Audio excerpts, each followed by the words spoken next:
కరమున మెల్లన నివురుచు కరమనురాగమున మెరసి కలయంబడుచు కరి హరితమున బ్రతుకుచు కరపీడనమాచరించే కరిణుల మరలన్ భగవంతుని దయ వల్ల బ్రతికిన గజరాజు తన ఆడ ఏనుగులను చేరుకున్నాడు.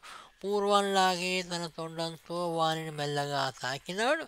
మిక్కిలి ప్రేమతో వాటి తొండాలను తన తొండంతో చుట్టి పట్టుకున్నాడు.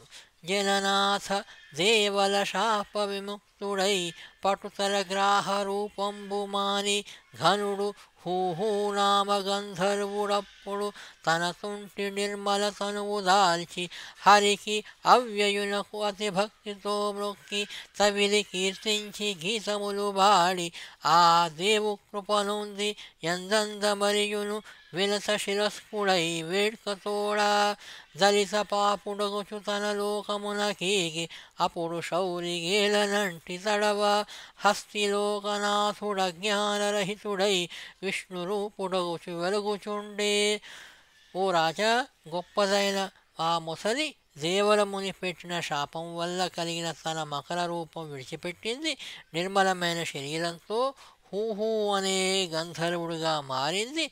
ఆ గంధర్వుడు మిక్కిలి భక్తితో భగవంతునికి మొక్కి స్తోత్రాలు చేసినాడు. స్వామి అనుగ్రహం పొందినాడు. మరణ నమస్కారం చేసి పుణ్యాత్ముడై గంధర్వలోకానికి వెళ్ళిపోయినాడు.